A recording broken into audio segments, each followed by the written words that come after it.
se retrouve pour un scan de Boruto. Cette fois-ci sur le scan 37. Ça y est, on est déjà arrivé au scan 37. Ça passe vraiment de plus en plus vite, je trouve. Le fait que les scans soient toujours si intéressants que ça. Donc du coup c'est ma première vidéo de cette chaîne là sur le scan.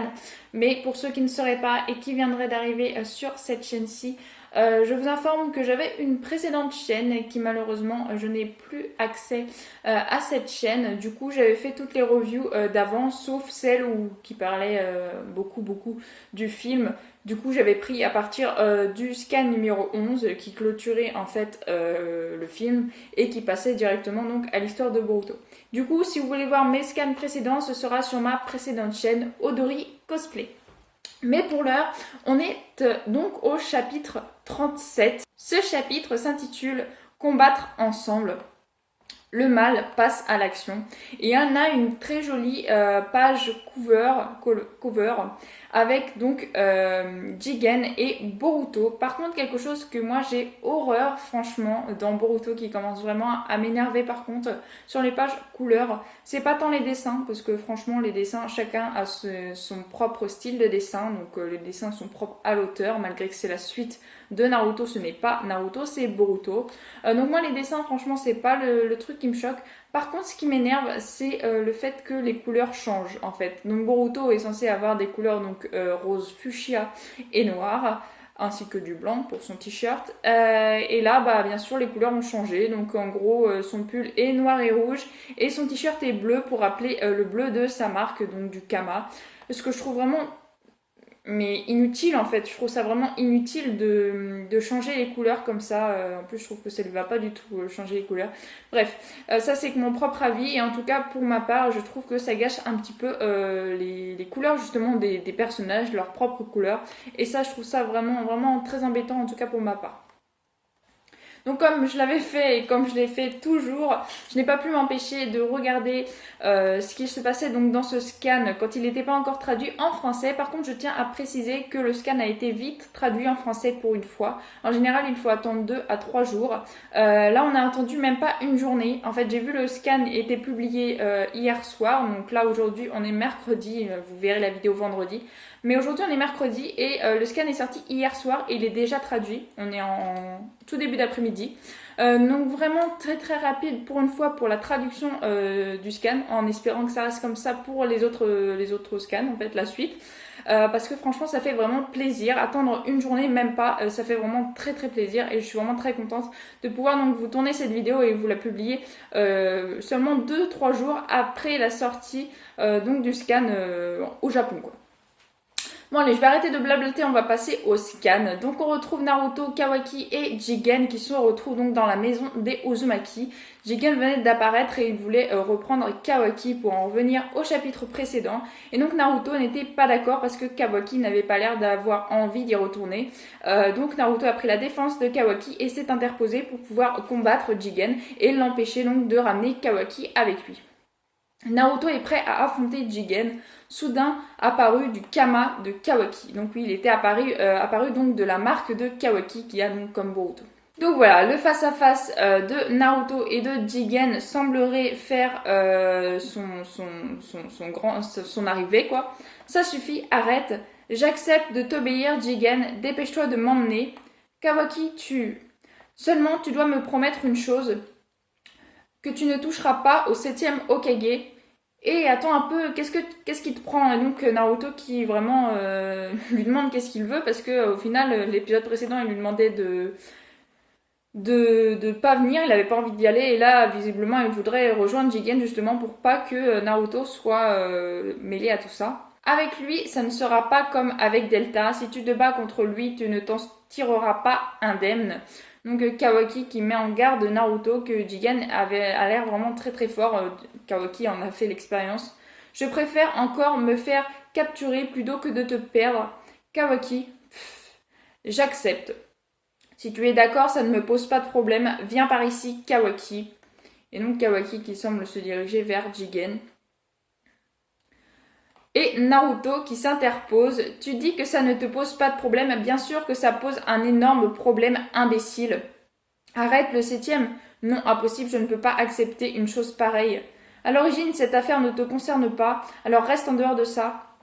Je ne peux pas, le travail du Hokage consiste à protéger les personnes du village, il n'y a aucune exception. Pour toi non plus, Kawaki. Voilà, donc bon, bah Naruto, hein, son air très sérieux de Hokage, justement, qui veut protéger. Et donc là, on a Jigen avec son sceau qui fait une espèce de spirale ténébreuse. Comprendre va être difficile, semble-t-il. Réglons cette histoire simplement. Arrête Jigen, ne fais pas ça. Et donc on a Kawaki qui se retrouve à vouloir arrêter Jigen et Jigen qui lui a fait disparaître, semblerait-il, Naruto avec lui. Donc Kawaki se retrouve totalement seul dans la maison des Uzumaki. Le septième, donc oui voilà, Naruto et Jigen sembleraient être dans une dimension spatio-temporelle loin de la maison des Uzumaki. Donc ils se retrouveraient juste tous les deux.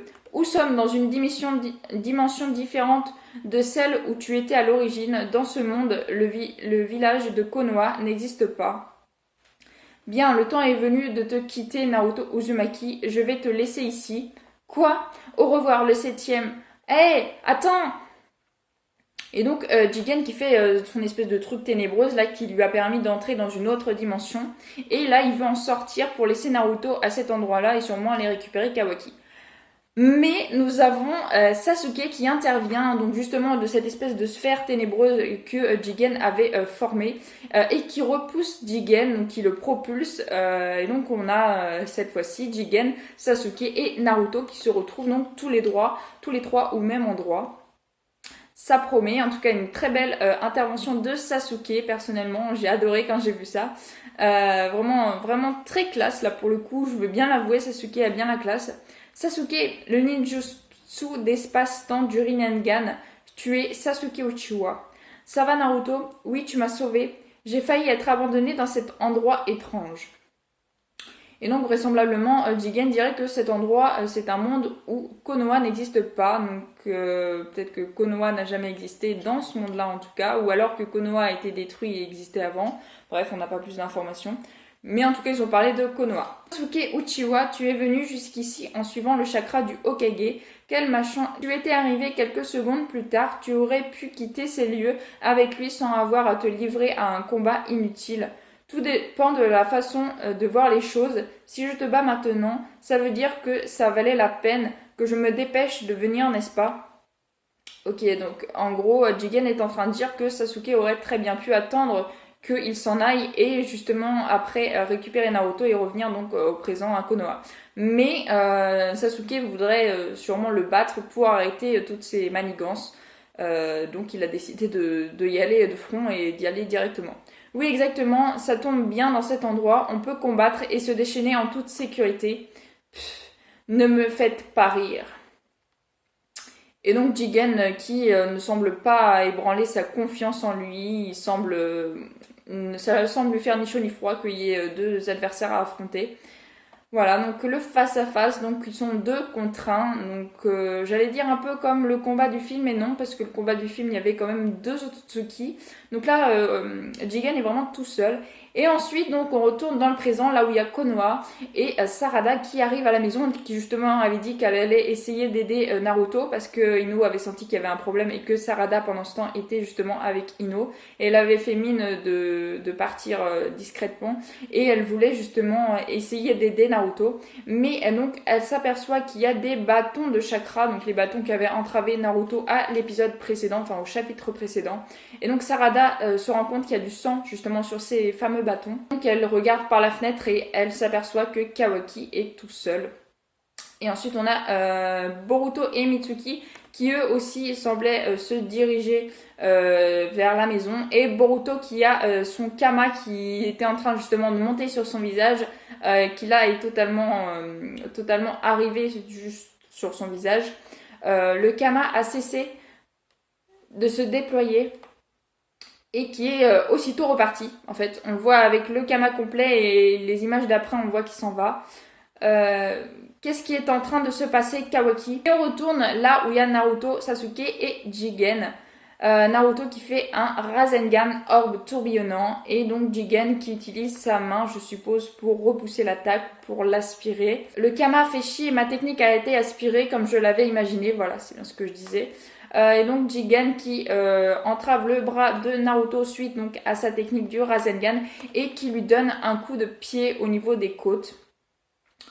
Ah, ce type, quelle puissance, et qui lui met donc justement les mêmes bâtons de chakra qu'il avait entravés au chapitre précédent, donc sur son bras. Mais c'est... Et Jigen, donc Naruto qui n'a pas grande chose à faire, quoi, il n'arrive pas trop à se dépatouiller. Donc Sasuke intervient là encore en l'aide de Naruto et donne un coup de pied à Jigen, ce qui le propulse. Sasuke qui utilise ensuite son épée, mais Jigen arrive à le contrer là encore avec un espèce de bâton de chakra qui interpose donc entre l'épée de Sasuke. Jigen qui d'ailleurs... Eh bien, Jigen qui arrive à mettre l'un autre de ses bâtons de chakra dans le torse. En fait, ça transperce son torse de traviole entre son bras et son dos. Et c'est pas beau à voir. Personnellement, je pense que ça doit faire très très mal. Voilà. Donc Sasuke qui s'est fait avoir lui aussi. Et donc Naruto qui cette fois-ci intervient, mais Jigen arrive à esquiver l'attaque de Naruto avant qu'il ne la porte. Jigen qui repart à l'attaque et Naruto qui sort son multiclonage pour aider Sasuke parce que Sasuke est à bout de souffle. Je vous dis, c'est quand même fait mal. Ensuite, Jigen qui envoie des bâtons dans Naruto. Donc dans son ventre, il en envoie plusieurs, il en envoie 4 pour être exact. 2 dans ses épaules et un dans son ventre et un juste à côté. Voilà, s'ensuit encore le combat, des coups de poing, tout ça, mais Jigen arrive aisément à esquiver les attaques de Naruto plus facilement, je trouve, que les attaques de Sasuke. Donc clairement, Naruto a perdu énormément, enfin, ça avait été dit déjà, en restant dans son bureau, il a perdu énormément de ses capacités, il est beaucoup moins fort qu'avant. Par contre, Sasuke, qui lui est toujours en vadrouille, il a forcément toujours les mêmes capacités, donc je pense qu'à l'heure actuelle, Sasuke serait beaucoup plus fort que Naruto. Il a disparu, le salaud. Et donc là, Jigen se retrouve juste propulsé en haut de Naruto sans que Naruto n'ait pu le voir. Et là, pareil, Jigen utilise ces espèces de bâtons de chakra pour les mettre donc dans tous les clones de Naruto en une fraction de seconde. Quoi? Je vois. Donc Jigen qui retourne à terre, qui retombe à terre. Tu as compris quelque chose, Sasuke? Oui, en soi, sa capacité est très simple. Il est fort probable qu'il est capable de rapetisser les éléments. Hein? Quoi? J'ai pas trop compris. Il rapetisse les éléments, c'est tout. Oui, il s'agit juste de ça. Cependant, c'est très puissant. C'est pareil que les pieux de tout à l'heure. Il était si petit qu'on ne se rendait même pas compte quand on était piqué. En leur rendant leur taille initiale instantanément, cela provoque des blessures fatales. S'il donnait l'impression d'avoir subitement disparu, c'était juste parce qu'il avait rapetissé sa propre taille. Je vois, c'est vrai, c'est une technique simple, mais très embêtante. Ok, d'accord. Explication vraiment claire et nette à la Sasuke, quoi. Oui, mais tu sais, Naruto, ce n'est pas son seul secret, quoi. C'est remarquable, la vision du Sharingan est impressionnante, mais plus que cela, ton calme et ta capacité d'observation m'impressionnent. Ta maîtrise du ninjutsu d'espace-temps par le biais du Rinnegan également. Celui que je dois tuer en premier ici, c'est toi, Sasuke Uchiwa. Donc c'est clairement une déclaration de la part de Jigen. Il veut tuer Sasuke parce qu'il semble être vraiment un analyste hors pair. Il a démasqué l'une des techniques de Jigen, ce qui ne lui a pas plu du tout. Et du coup, Jigen veut en faire du menu fretin. Donc on va bien voir si Sasuke réussit à esquiver les attaques de Jigen. Comme je l'avais dit, moi personnellement, je pensais donc dans le prologue, tout ça, que la personne qui serait le plus susceptible de mourir entre Naruto et Sasuke serait été pour moi plus Sasuke. Pourquoi? Parce que dans le prologue, on voit Boruto avec une cape, un sabre et le bandeau de Konoha. Le bandeau de Konoha barré. Le bandeau de Konoha barré, c'est sûrement le bandeau de Sasuke qu'il avait depuis le film, que d'ailleurs Boruto n'a pas rendu à Sasuke, puisque Sasuke lui avait donné déjà. Et donc pour moi, ce serait été plus susceptible que Boruto ait hérité donc de sa cape et de son sabre suite à sa mort. Voilà, après c'est que ce que j'avais imaginé. Et donc là, le fait de ce qui se passe dans ce scan, de ce que Jigen avoue, c'est que vraiment il me semblerait que quand même Sasuke serait vraiment susceptible de mourir des mains de Jigen. Après on verra bien ce qui se passera.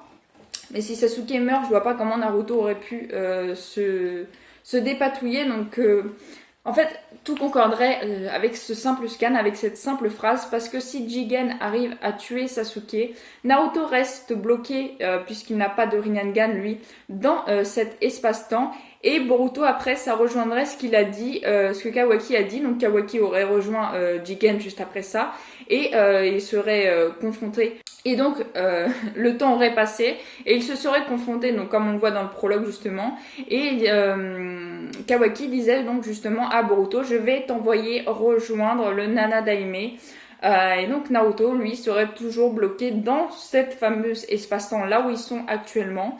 Et donc Boruto lui dirait qu'il est un ninja, patati patata, et le prologue s'arrête là. Franchement, donc avec tout ce scan, juste ce scan-là, pourrait concorder avec le prologue que l'on a vu. Donc voilà, j'ai vraiment très hâte. Donc déjà, le scan n'est pas terminé, hein, je vous rassure. Il y a quelques pages encore. Mais franchement, rien qu'avec ce scan, on a une putain d'informations qui pourraient être confirmées donc dans les prochains scans. En tout cas, voilà, j'ai vraiment hâte. Franchement, les scans sont juste géniales. Bon, allez, j'arrête de blablater. On continue ce scan. Tu as parlé de son secret, de quoi s'agit-il? Donc oui, Naruto demande à Sasuke de quoi il s'agit puisqu'il lui a pas tout révélé. Sasuke semblerait que Jigen ait un autre secret dans ses dans sa manche. Je n'ai pas le temps de t'en parler maintenant, il va attaquer et donc Jigen se retrouve direct après que Sasuke ait dit ça dans leur dos. Donc voilà, sa technique est vraiment très très impressionnante en fait, elle peut surprendre en une fraction de seconde. Donc Jigen qui met sa main et qui semble vouloir repulser voilà l'orbe Rasengan que Naruto voulait lui faire voir.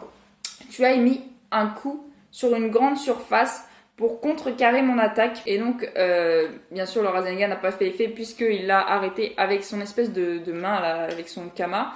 Donc ils se foncent l'un sur l'autre. Naruto qui esquive comme il peut l'attaque de Jigen, qui essaye de lui asséner un coup de poing, mais Jigen, lui, veut faire mal à Naruto, seulement il n'y arrive pas parce que Sasuke intervient avec son katana pour, encore une fois, sauver Naruto. Au début, en fait, Sasuke a attaqué, après c'était Naruto qui lui venait en aide, mais ils avaient jamais vraiment attaqué tous les deux, donc là, ça y est, ils se concordonnent pour attaquer tous les deux Jigen. Et donc Jigen, ça y est, redisparaît un coup, et il réapparaît. Sasuke, où est-il? Il est à ta droite, à tes pieds. Orbe tourbillonnant, très très bonne tactique. Donc Naruto qui demande à Sasuke où il est, puisque Sasuke peut prévoir les mouvements un tout petit peu avant qu'ils se produisent. Du coup, il a pu savoir qu'il allait attaquer là. C'est dommage, mais dans cet état, je peux aspirer ta technique. Je m'en doutais. J'étais sûre que tu réagirais ainsi. Grâce à toi, je peux deviner nettement où tu es bien, que tu es rapetissé. Ah, ça y est, Naruto, bouge-toi. Ce type... C'est pas bon. Pendant l'inspiration de la technique, je peux pas avoir de mouvement rapide.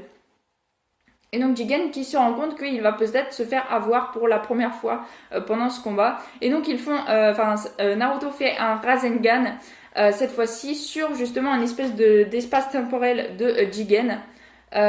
Jigen qui réapparaît à un autre endroit. Il s'est enfui en réalisant, c'est évident mais toute capacité a un point faible. Cela m'a servi de leçon. En échange, je vais vous montrer une chose. Que la chance de tout à l'heure ne se reproduira plus jamais. Qu'est-ce que c'est que ça? Et donc là, on voit Jigen, justement, qui a la corne qui lui pousse sur la tête. Corne, d'ailleurs, qui rappelle Kawaki. Kawaki qui, lui aussi, pouvait avoir une corne sur lui, donc ce qui supposerait que Kawaki est bien le réceptacle de Jigen, et donc on sait que Boruto lui c'est le réceptacle de Momoshiki, donc en gros le combat final si c'est Kawaki Boruto ça va être Jigen contre Boruto, bref, donc voilà, en tout cas la corne, je pense que ça peut supposer, il faut en déduire donc que Kawaki serait donc lui-même le réceptacle de Jigen, ce pourquoi je pense Jigen veut à tout prix récupérer Kawaki. Une menace écrasante se dresse devant Naruto et Sasuke. Que pourront-ils faire contre elle? Chapitre 37, fin. Donc le prochain chapitre sera pour le 20 septembre, donc pile poil dans un mois au moment où je tourne cette vidéo. En tout cas, voilà, encore un scan, une véritable pépite. Les scans sont juste excellents, tellement que j'en parle pendant 20 minutes et je ne vois pas le temps passer. Franchement, c'est juste génial. Voilà, Boruto, il y a beaucoup de gens qui vont se faire un avis sur Boruto en regardant l'anime et en se disant il y a beaucoup trop de hors-série. Mais franchement, quand vous regardez l'anime de Naruto Shippuden, il y a des tonnes d'hors-série aussi. Mais vous allez voir, donc vraiment quand il va y avoir l'action de l'histoire principale de Boruto, tout le monde va être derrière parce que sincèrement ça pète. Pour l'instant c'est cohérent. En tout cas, je trouve pour moi, pour ma part, que c'est très cohérent. Voilà. Après il y a peut-être des petits trucs comme le fameux Jiraiya, là on verra bien si c'est vraiment lui. Mais s'ils ont une bonne raison, pourquoi pas. Voilà, en tout cas, franchement, un scan qui en jette. Vraiment, n'hésitez pas à me dire ce que vous en pensez dans les commentaires, je vous répondrai. Voilà, donc vraiment, j'espère que cette vidéo vous aura plu. Si elle vous a plu, n'hésitez pas à liker, à commenter, à partager et à vous abonner. Ça me ferait vraiment très très plaisir. Je vous souhaite une excellente fin de journée, portez-vous bien et moi, je vous dis à la prochaine. Ciao, ciao!